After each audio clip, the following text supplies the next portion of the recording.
ఇది చర్చనీయాంశం సార్, గుర్తుపెట్టుకోండి. ఆ ఇంటర్వ్యూ లింక్ కూడా నేను మీకు పంపుతాను మీడియా మిత్రులకి. అసలు రా ఎన్టీఆర్ అంటే ఆయనకు తెలియదంట. ఆయన ఏదో ఒక అనాలిసిస్ చేసుకొని జూలై 18 రాసుకున్నారంట. అసలు ఇది ఏందో పెద్ద సస్పెన్స్. మీరు సిబిసిఐడిని వేసుకోవటమే దీని మీద, మీకు నిజంగా అన్న అనుమానాలు ఉంటే. మేమే షాక్లో ఉన్నాం సార్. అసలు మా డేటా సరే పోనీ, మేము మా మీడియా సోదరులకి మేము మా రాజు గారిని ఫస్ట్ కలిసాం, ప్రెస్ క్లబ్ మురళీ గారిని కలిసి సార్ ఇలా ప్రెస్ మీట్, ఎందుకంటే పెళ్ళికి ఎవరిని పిలుస్తున్నాం ఫస్ట్ వాళ్ళకి కలవాలి కదా సార్. సార్ ఇలా మీ ఈవెంట్ సార్, మీరు ఆ రోజు మీకు ఫ్రీగా ఉంటారని చాలా చాలా ఇదిగా ప్రజెంట్ చేస్తే ఇలా చేద్దాం సార్, ఈవెంట్ ఏమనుకుంటున్నావు కూడా నేను రాజు గారికి ఆ రోజు చెప్పాను. ఆయన ఆఫీస్కి వెళ్ళాను. మరి మీడియా మిత్రులు తప్పితే బయటికి ఎవరికి ఈ విషయం వెళ్ళలేదు సార్. అండ్ ఇది ఊరువాడ ప్రెస్ మీట్ రా ఎన్టీఆర్ ఈవెంట్. మరి ఆ జమీన్ రైతు గారు ఎందుకు ఆర్టికల్ రాశారో మాకైతే తెలియదు. నేను ఇంటర్వ్యూలో ఆయన కూడా మేమంటే ఎవరో తెలియదు అన్నాడంట. అంటే తిరుపతి వేదికగా కూడా మీరు ఈ కార్యక్రమం అనౌన్స్ చేశారు కదా, మొదటి కార్యక్రమం ఎక్కడ చేపట్టబోతున్నారు, దీనికి ఫండింగ్ ఎలా వసూలు చేయబోతున్నారు? అదే సార్, ఫండింగ్ అయితే సిఎస్ఆర్స్ చిన్న సమస్యలు ఆ ఊర్లో సాల్వ్ చేయడానికి సిఎస్ఆర్స్తో పడలేదు. పక్కన పెట్టండి. అదే సార్ నేను ఇందాక ఒక మాట చెప్పాను సార్, ప్లీజ్ సార్. ఒక ఊర్లో 10 సమస్యలు ఉంటే చిన్న సమస్యలు, mark this, underline this sir. పెద్ద సీసీ రోడ్లు, బ్రిడ్జ్లు, వంతెనలు, వాటర్ ట్యాంకులు కాదు సార్. కాలువ పూడికలు తీపించడం, ఏదైనా వీధి బల్బులు సరిగ్గా గెలకపోతే రిపేర్ చేయించడం, చెత్త కుండీలు లేవంటే ఇబ్బంది పడడం, డ్రైనేజ్ ఒక స్థలంలోకి వెళ్ళిపోయి మరుగు క్రియేట్ అయ్యి దోమల బెదరు క్రియేట్ చేయడం. చిన్న సమస్యల్లో అతి చిన్న 2 సమస్యలు మేము మా సొంత డబ్బులతో చేసుకుంటా ఉన్నాం. మళ్ళీ ఎక్కడెక్కడా దీనికి బయలాయ మా డబ్బులు. ఇప్పుడు అసలు నాకు నెలకు 70,000 శాలరీ పడింది అనుకో, నేను నెలలో 10,000 పెట్టేస్తా. దీనికి ఏ రైట్ అవసరం లేదా సార్? దీనికి ఎవరికి సమాధానం చెప్పాల్సిన అవసరం లేదు, నా డబ్బు అది. సాయి రూప్ గారు, అదే సార్, అసలు చిన్న సమస్యలు మా జోబులో నుంచి చేస్తాం, అది పెద్దది అవుతున్నప్పుడు సిఎస్ఆర్ దగ్గరికి వెళ్తాం. అది సార్ ఇంత పెద్ద ఆర్గనైజేషన్ నడుపుతున్నారు, కొన్ని సంవత్సరాల నుంచి సోషల్ యాక్టివిటీస్ చేస్తున్నారు.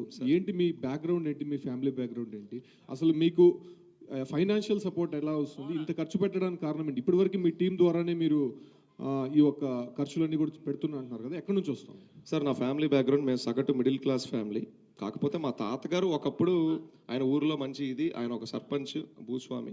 ఆ తర్వాత మా నాన్నగారి దగ్గరికి వచ్చేసరికి ఏది మిగలలేదు. నేను ఓపెన్గా చెప్తున్నాను సార్, మా ఫ్యామిలీ విషయాలు ఇక్కడ డిస్క్లోజ్ చేయాల్సిన అవసరం లేదు, కానీ నేను చేస్తున్నా. ఓకే, నేను చాలా క్లియర్గా ట్రాన్స్పరెంట్గా ఉండే మనిషిని సార్. సో మా నాన్నగారి తర్వాత ఆస్తి ఒక్క రూపాయి కూడా మాకేం రాలేదు. కొన్ని అనివార్య కారణాల వల్ల అన్నీ పోయాయి.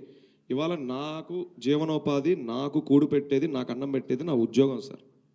నేను కాలేజ్లో చదువుకుంటున్నప్పుడే నేను చెప్పాను మొన్న, రత్తయ్య గారి గుంటూరు విజ్ఞాన్ యూనివర్సిటీలో చదివాను నేను కాలేజ్లోనే క్యాంపస్ ప్లేస్మెంట్ కొట్టాను. ఇవాళ నేను 6 సంవత్సరాల నుంచి ఒకటే కంపెనీలో, నేను ఎక్కడికి మారలేదు. అండ్ ఆ కంపెనీ చెన్నైలో ఉంది కాబట్టి మా ఆఫీస్ చెన్నై పెట్టామని చెప్పాను. సో కంపెనీ ఎక్కడుంటే ఆఫీస్ అక్కడ. ఇది ఆపరేషనల్ ఆఫీసే కదా సార్, ఇదేమి హెడ్ ఆఫీసు ఆంధ్రాలోనే ఎక్కడే పెట్టాలని కాదు కదా. ఆపరేషన్స్ ఎక్కడి నుంచి జరిగితే తప్పే ఉంది సార్, పని ఇక్కడ జరుగుతుంది కదా. అండ్ మేము ఆంధ్ర రాకుండా ఏం పోవట్లేదు కదా. నెలలో ప్రతి 5 రోజులు నేను ఆంధ్ర వస్తాను. నేను అది మేనేజ్ చేసుకుంటూ ఇది మేనేజ్ చేసుకుంటూ పరుగు అలసిపోయాం సార్. ఇంత అలసిపోయామనే కదా సార్ మేము బాధపడింది. అన్నా మీరు అలా లెటర్ వేసేటప్పుడు తెలుసుకోండి అని. సార్ మీరు ఇంటిగ్రిటీ గురించి ఒక విషయం చెప్పారు సార్.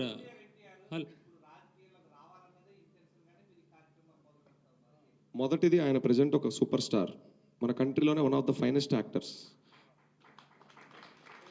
సో ఆయన నిజంగా రాజకీయాల్లోకి వస్తాను అనుకుంటే ఇట్స్ అన్న డెసిషన్. అది మేమెవరం సార్, మేమేదో ప్రోగ్రామ్ చేసి 100 కాదు 200 కోట్లు చేసేసి సక్సెస్ చేసేసి ఒక 5 ఏళ్ళు అన్న నువ్వు వచ్చే అని గేటు తీస్తే వస్తారా? రామారావు గారి చరిష్మా ఏంటి, ఆయన హావభావాలు ఏంటి, ఆయన ఎలా మాట్లాడగలరు, ఎలా డీల్ చేయగలరు ఒక సమస్యని, చెవులో తేనె పోసినట్టు ఉంటుంది ఆయన మాట్లాడితే. మేము అందులో 1% కూడా రీచ్ అవ్వని మేము అనుకోవట్లా. నేను అంటుంది ఏంటంటే, ఇది మేము అడిగితే ఎవరు రారు సార్, మేంత చిన్న మనుషులు వెళ్ళి అడిగితే ఆయన రావడం ఏంటి సార్? అసలు ఈ క్వశ్చనే చాలా వింతగా ఉంది. అలా ఏది జరగదు సార్. అండ్ దీనికి పొలిటికల్ యూజ్ లేదు. ఇది ఎప్పటికీ మొన్న ఒక బయట కూడా ఒక క్వశ్చన్ అడిగారు మీడియా సోదరులు, రా ఎన్టీఆర్ ఫ్యూచర్లో ఏమన్నా పొలిటికల్ పార్టీ అయిద్దా అన్నారు. ఎప్పటికీ సేవా సంస్థే, అండర్లైన్ దిస్.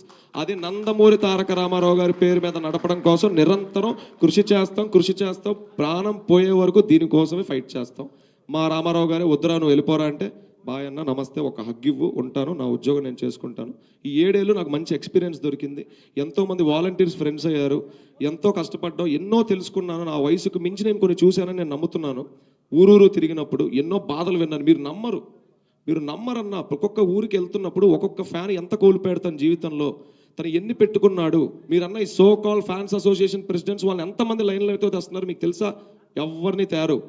ఒక సినిమా రిలీజ్ అయితే మాత్రమే అభిమానులు కావాలి వాళ్ళకి. మీరన్న ఫ్యాన్స్ అసోసియేషన్, నేను అందరిని అనట్లేదు, అండ్ ఎంటైర్ అసోసియేషన్ని అనట్లా. కొందరు మాకు వచ్చినవి మేము అవి కూడా పెట్టాం బయట. That is not our job. వాళ్ళు పడిన కష్టం, వాళ్ళ తపన మేము కల్లారా చూసి ఏడ్చాం. అన్న ఎకరం అమ్మామన్నా, ఎంత అమ్మామన్నా, అమ్మమని ఎప్పుడు రామారావు గారు చెప్పరే. సేవా కార్యక్రమాలు కూడా ఇల్లు వాకిలు అమ్ముకొని చేయండి రా అని ఏ రోజు మా హీరో గారు చెప్పాల. మీకున్న దాంట్లో రూపాయి పెట్టండి, అది కూడా పెట్టిన సైలెంట్గా ఉండండి. ఈ పిచ్చి పిచ్చి అభిమాన పనులు చేసుకండి, కొట్టుకోబాకండి, అని చేయబాకండి, ఈ ఫ్లెక్సీలు పాలాభిషేకాలు ఆపేయండి అన్న వ్యక్తి మా రామారావు గారు. వాళ్ళ అభిమానుల బాధలు ఎవరన్నా విన్నారా? అసలు ఈ సోకాల్ ఫ్యాన్స్ అసోసియేషన్ వాళ్ళందరినీ గుర్తిస్తున్నారా? హీరో గారికి ఆయనకు 1 కోటి మంది అభిమానులు ఉంటే అందరితో ఆయన ఏమైనా ఫోన్లో మాట్లాడగలరా? ఇవాళ కూడా మేమేం డిమాండ్ కాదు సార్, ఇది మా రిక్వెస్ట్. ఒక్కసారి మమ్మల్ని మొరబెట్టుకోనివ్వండి అని రిక్వెస్ట్ సార్. అది సార్ మీరు ఇంటిగ్రిటీ గురించి ఒక మాట చెప్పారు. అయితే జూనియర్ ఎన్టీఆర్ ఈ ప్రెస్ మీట్లో పార్టిసిపేట్ చేస్తారు అని మొట్టమొదట మీరు ఒక పోస్టర్ అయితే రిలీజ్ చేశారు ఆన్లైన్లో. జూనియర్ ఎన్టీఆర్ ప్రెస్ మీట్ ఇక్కడ ఉండబోతుంది తాజ్లో అని ప్రకటించారు మొదట. ఎవరు? మేమా? జూనియర్ ఎన్టీఆర్ ప్రెస్ మీట్ అని చెప్పాము మేము. రాయ్ ఎన్టీఆర్ ప్రెస్ మీట్ అని చెప్పాం. పోస్టర్ ఉంటుంది స్వామి, చూడండి. అంటే ఎన్టీఆర్ హాజరవుతారు మేము చెప్పలేదు సార్, అది మీడియా మిత్రులు ఎవరో కొన్ని పేపర్లు రాసుకున్నాయి. అది తప్పు అని ఖండించిన ఫస్ట్ మేమే అంటున్నాం కదా. అది తప్పు అని ఖండించింది రాయ్ ఎన్టీఆర్ఏ. డేట్ ఉంది, సోషల్ మీడియాలో ఏ రోజులో పోస్ట్ చేసాం, అన్నీ ఉన్నాయి. మీరు అన్న సోకాల్ కన్వెంటర్ ఇవన్నీ ఇవ్వలేదేమో ఏఎస్పీ గారికి. సార్ ఏఎస్పీ గారికి క్షమించండి సార్, డీటెయిల్ ఇన్ఫర్మేషన్స్ కావాలంటే మేము ఇస్తాం. సగం పోస్టర్లు ఇచ్చి మేము మీ టైం వేస్ట్ చేసినందుకు క్షమించండి సార్ వాళ్ళ తరపున. డీటెయిల్ మేము ఫస్ట్ లెటర్ వేసి అడ్డుకున్నాం, ఇది తప్పు బాబు, ఇలా అనబాకండి, ఆయన ఏదో సినిమాలు చేసుకుంటున్నారు, ఇది దానికి సంబంధం లేదని. ఇవాళ మళ్ళీ మేమే దీన్ని హైప్ని క్రియేట్ చేసాం, మేమే సృష్టించామంటే ఏం మాట్లాడాలి సార్? ఏఎస్పీ గారికి సగం ఇన్ఫర్మేషన్ ఇస్తున్న ఆ వ్యక్తి ఎవరో ఫస్ట్. సార్ మీరు ఇప్పుడు ఈ కార్యక్రమం ఎప్పటి నుంచి ప్రారంభించబోతున్నారు? ఎన్టీఆర్ జిల్లా నుంచి అన్నారు కదా, ఏ ఆర్గనైజేషన్ షెడ్యూల్ ఏమైనా రిలీజ్ చేస్తారా మీరు ఆర్గనైజర్గా? ఉంటుంది సార్. ఎన్టీఆర్ జిల్లా అనేది మాకు సెంటిమెంట్. మన జిల్లాలో ఈ ఇవన్నీ బైఫర్కేషన్లు ఇవన్నీ జరిగిన తర్వాత, డీలిమిటేషన్లు అయిన తర్వాత ఎన్టీఆర్ జిల్లా రావడం ఇవన్నీ మీ అందరికి తెలిసిందే ఆ పాత ప్రభుత్వం నుంచి. ఎన్టీఆర్ జిల్లా అనేది మాకు ఒక ఎమోషను. అందులో పలు ఊర్లు పలు చోట్ల మాకు టీమ్స్ ఉన్నాయి. ఏ ఊర్లో ఎప్పుడు ఎక్కడ ఏ డేట్కి ఫస్ట్ మొదలు పెడితే బాగుంటుందో ప్రాపర్ అన్నీ స్టడీ చేసుకొని అన్నీ సెట్ అన్న రోజే దగ్గరగా ఉన్నప్పుడు ఒక డేట్ వదులుతాం, ఆ డేట్లోనే మొదలు పెడతాం. కాకపోతే సార్ మేము చాలా చిన్నగా అడుగులు వేస్తాం. మేమేదో జెట్ స్పీడ్ లాగా, మాదేదో రాజకీయ పార్టీ కాదు ఏదో వచ్చే ఎలక్షన్కి మేము ఏదో పోటీ చేయాలని. మెల్లగా అడుగులో అడుగు వేసుకుంటూ ఊర్లో ఊరు చూసుకుంటూ తప్పులేంటి రైట్ ఏంటి, ఎందుకంటే మాకు మేమే టీచర్స్. మమ్మల్ని ఎవరు వెనకాల నుండి ఒరే ఇది చేయి అది చేయని మేము ఎవరికి బీ టీం కాదని చెప్పాం. నేను తప్పు చేస్తే పవన్ అడ్డుకుంటాడు, పవన్ తప్పు చేసుకుంటే రాజేష్ అడ్డుకుంటాడు. అసలు మేము ముగ్గురువే తప్పులు చేస్తే కోర్ టీం మమ్మల్ని క్వశ్చన్ చేసిద్ది. ఈ వాదనలు ఈ ప్రతివాదనలు జరుగుతూ ఒక్కొక్క ఊరు వెళ్తుంది. అని నేనే 100 కోట్లు కూడా 2 ఏళ్లలో చేసేస్తామని ఎక్కడా చెప్పలేదు. అసలు మాకు చెప్పే టైం ఇవ్వలేదు, అంత స్పేస్ ఇవ్వలేదు. ఈ లోపే 100 కథనాలు మమ్మల్ని స్కామర్లు చేసేసారు స్టేట్లో. ఇప్పుడు నేను స్టేట్లో one of the biggest criminal అనమాట. 100 కోట్ల స్కామ్ ఒక రోజులో చేశానంట. ఈ దొంగల ముఠా అన్న ఫోటో కానీ మా నాయనమ్మ గారు ఎంత ఇబ్బంది పడ్డారో మీ ఎవరికి తెలియదు సార్. అది నాకు మాత్రమే తెలుసు. అది నేను సోషల్ మీడియాలో కూడా చెప్పలేదు. చెప్పి నేను ఏదో సింపతి కార్డు ప్లే చేయొచ్చు, నాకు ఇష్టం లేదు. నేను మౌనం పాటించడానికి ట్రై చేశాను సార్. కానీ మన మీడియా మిత్రులు బయట అడిగారు, నాకు దర్శనం టోన్ అవుతుంది, నేను ఎంతో ఇబ్బందిలో ఉన్నాను, కొంచెం ఫాస్ట్గా చెప్పడం వల్ల 1-2 మాటలు మిస్కమ్యూనికేట్ అయినాయి. దానికి స్టార్టింగే సారీ చెప్పేశారు. రూప్ గారు ఒక్కటి దయచేసి, అంటే సార్ నిజంగా మీరు సేవా కార్యక్రమాలు ముందుకు వచ్చారు, దాన్ని ఎలాంటి పరిస్థితుల్లో మేము అడ్డుకోవడం కానీ వ్యతిరేకించడం కానీ చేయము. అంటే తిరుపతి మీడియా ఏంటి ఇంత ప్రశ్నలు వేసిందని అనుకోవద్దండి. నాకు ఇక్కడ మాకేం కనిపిస్తుందంటే, మీరు రాబోయే రోజుల్లో ఎదుర్కోబోయే హడ్డిల్స్ని మేము చెప్పాము ఇప్పుడు. ఎందుకంటే మీ నాయకుడు మిమ్మల్ని వ్యతిరేకిస్తున్నాడు, మీరు తీరా సిఎస్ఆర్ పేరు చెప్పారు. ఇన్ని సమస్యలు ఉన్నాయి కదా, వీటిని ఎదుర్కొని ముందుకు ఎలా వెళ్తారన్నది మా ప్రశ్నల సారాంశం తప్ప మీ కార్యక్రమాన్ని కించపరచడం. ప్రస్తుతానికి మా గురువు మీరే సార్. ప్రస్తుతానికి మా గురువు మీరే. నేను అదే అంటున్నాను సార్, ప్రస్తుతానికి మా గురువు గారు మీడియా వల్లే. మీరు ఇన్ని అడగడం వల్ల సార్ మీకు మాట చెప్తాను సార్. భలే అన్నారు మురళి గారు, భలే మాట్లాడారు. ఒక్క నిమిషం, సారీ సార్. మేము కూడా చాలా రాసుకుంటాం, మా టీం కూడా కొన్ని రికార్డ్ చేసుకుంటుంది. నిజమే కదా, ఆ మీడియా సోదరులు అడిగారు, నిజమే మన లీగల్ టీం వాళ్ళకంటే కొంచెం వెనకబడి ఉంది, దయచేసి కొంచెం అవి చూసుకోండి. రేపు ఇంకో ఊరు వెళ్తే ఆ మీడియా వాళ్ళు ఇంకొకళ్ళు అడుగుతారు. తప్పకుండా మీరే మా గురువులు సార్, మాకు నేర్పించండి సార్. ఓనమాలు తెద్దండి కుదిరినంత వరకు. లేదా తప్పు చేస్తే నిజం తీసి క్వశ్చన్ పట్టుకోవచ్చు, చొక్కా పట్టుకొని అడిగేయండి ఫస్ట్. ఓకే, అంటే ఫైనల్గా నేను సజెషన్ ఏంటంటే సార్, మీరు మొదట చేయాల్సింది ఎన్టీఆర్ని కలవడం. ఇది మీరు ఇప్పటికా ఇది కలవలేదు అడ్డుకుంటున్నారన్న మాటలు మాత్రం చెప్పొద్దు. సిన్సియర్ రిక్వెస్ట్ ఇది. ఎవరెవరో చిన్న కార్యక్రమాలు చేసిన వాళ్ళు కూడా జూనియర్ ఎన్టీఆర్ని కలుస్తున్నారు. సరే సార్, ఒక పని చేస్తాను. నేను 250 ప్రయత్నాలు పైనే చేశాను. అయితే ఒక పని చేస్తాను, మీరు సహకారం ఇచ్చారు కాబట్టి ఒక పెద్ద ర్యాలీ చేసుకొని ఆయన ఇంటి ముందుకు వెళ్ళిపోయి గేటు కొట్టమంటారా? అది దాడి అవుతుంది మళ్ళీ. అదే సార్, 250 మంది, పార్టీలతో సంబంధం లేదు, వాళ్ళ అర్హతలతో సంబంధం లేదు, సినిమా వాళ్ళ రాజకీయ నాయకుల పట్టుకొని వాళ్ళు లేరు, నేను మెసేజ్ పెట్టిన వాళ్ళు లేరు, నేను ప్రయత్నించిన రోజు లేదు. ఇదివరకు ఇంత వెంపర్లాడలేదు సార్. ఈ లెటర్లు పడిన తర్వాత ఈ స్టార్ట్ అయినాయి. ఆయన కలవడానికి ఎప్పుడూ వెంపర్లాడలేదు. అండర్లైన్ తీసి సార్ అని ఎలా కలవాలో ఒకసారి 3 చెప్పండి సార్. మీరు గురువులు కదా, కొంచెం డైరెక్షన్ ఇవ్వండి. ఆయన ఎలా కలవాలి చెప్పండి, నాకు కొంచెం చెప్పండి సార్. నేను అదే అడుగుతున్నా, నాకు తెలియట్లేదు సార్. నాకు నిజంగా తెలియట్లేదు. 30,000 మీరు మంది ఇంతకంటే ఎక్కువ అడిగారంటే ఆ ఒక్క విషయంలో నేను ఏడుస్తా. నాకు తెలియట్లేదు.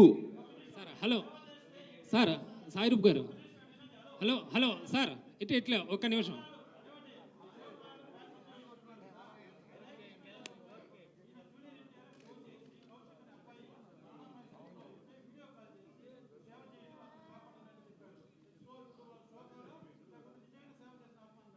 శ్యామ్ అని మా అభిమానం ఒక వ్యక్తి ఉన్నాడు సార్.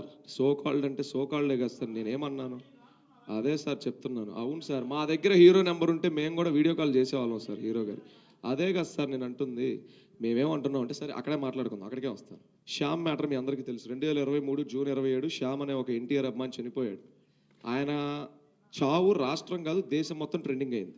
వీ నీడ్ జస్టిస్ అన్నారు. కొంతమంది హత్య అన్నారు, కొంతమంది సూసైడ్ అన్నారు.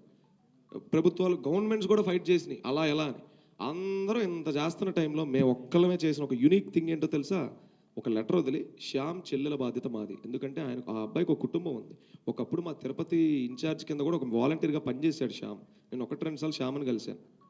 ఆ లెటర్ వదిలిన తర్వాత మీరు అనుకుంటారు లెటర్ వదిలారు, పబ్లిసిటీ అయిపోయింది, ఇంక నిద్రపోతున్నారు వీళ్ళని.